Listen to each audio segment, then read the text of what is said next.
You know, coal keeps coming up. President Obama, who we all like, but certainly have some differences with, he uses the term clean coal. And you maintain there is no such thing as clean coal. Let's elaborate on that. Okay. You know, clean coal is a term that offends anybody who comes from a coal mining community, who saw his grandfather suffer with black lung, who saw his grandfather nearly die in a cave-in. You know, as the president spoke, for 1 hour, we burned 115,000 tons of coal. We released 250,000 tons of CO2 emissions.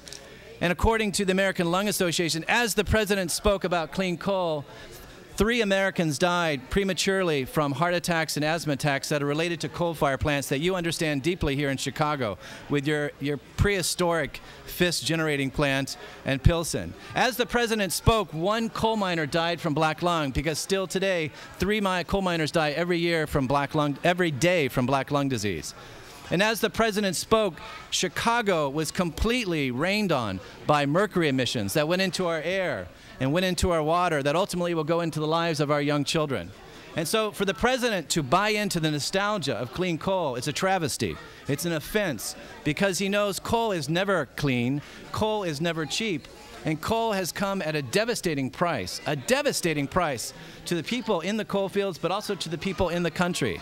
That ultimately we all live in the coal fields because we're all dependent on this coal-fired electricity that pollutes our skies and our water and ultimately our livelihood. And therefore, part of my book is to show the 200-year secret that nobody wants to deal with in terms of the administration, and have a reckoning that until we say coal is dirty and coal is costly, we are not going to move toward a true clean energy policy. That until we commit to a coal-free future and say, hey, we're not going to end coal mining tomorrow because it provides 45% of our electricity, but if we can commit to a coal-free future by 2030, 2040, whatever it takes, at least we won't be blindsided by these things like carbon capture and storage and all this kind of sloganeering that's been going on for a century. Your buddy, Mr. Peabody, took out an ad in the Chicago Daily Tribune in 1895 for smoke-free clean coal. I'm not sure why you keep referring to Peabody as my buddy. Let's be clear. I don't know anyone named Peabody, and I'm not looking to know anybody named Peabody. And in the old days, when I was coming up, the liberals were the bad guys. We were radicals. Now I guess we have to cheer for being a liberal, but that's getting rough up here with you, Jeff. And I guess in respect for one of our producers who has done some work for some scientists, and they do some nuclear energy, what will we do with the coal? We just leaving it until we're in a situation like maybe Escape from New York, that movie, where we're down to the last dregs of whatever we can get by? Or, I mean, is there any use for coal at all in your Vulcanshan? Yeah, that's those big words, Michael. Well, I learned it from some guy named Peabody's cousin, and I don't remember his name. We have a great use for coal. Coal can play a very important role. We can capture it and just keep it in the ground. You know? It is captured. Yeah, if you keep it in the ground, it's captured, and we don't need to take it out, you know? And I think that's our attitude, is that, hey, look, we are amidst a revolution of thinking now about clean energy. Every day we have a breakthrough. Last year we had a 39% increase in wind power thanks to the Liberal Democrats and the great stimulus budget. And that we are moving toward a revolution in clean energy. But we also are putting billions and billions of dollars of welfare to subsidize the coal industry. That every day you are spending so much of your tax dollars to write off the coal industry's investments, not only in carbon capture and storage, which Secretary Chu gave them $1 billion check just to get started. At the same time, your friend Mr. Peabody had an 8-fold increase in his profits last year. And in the last quarter of 2008. My friend is still alive? Your friend is still alive. And I think that's what we got to talk about, is we have to put Mr. Peabody, you know, into the equation. That it's what's the name of the Peabody's coal company? It's called Peabody Energy. It's the largest coal company in the world. And it's based in Chicago. It's based in St. Louis. St. Louis. Because here's the little secret about Peabody. You know, Peabody said, I believe in survival of the fittest. And of course, he did, and his company collapsed. And of course, in the 1890s, when Chicago was lit up with lights and everybody learned about electricity because of Mr. Insull, and there was Mr. Peabody shoveling in our coal, and he made his great fortune out of the famine of 1903. And of course, all the great coal barons made their money from the famine, and that's what gave them the money to go plunder the rest of the country.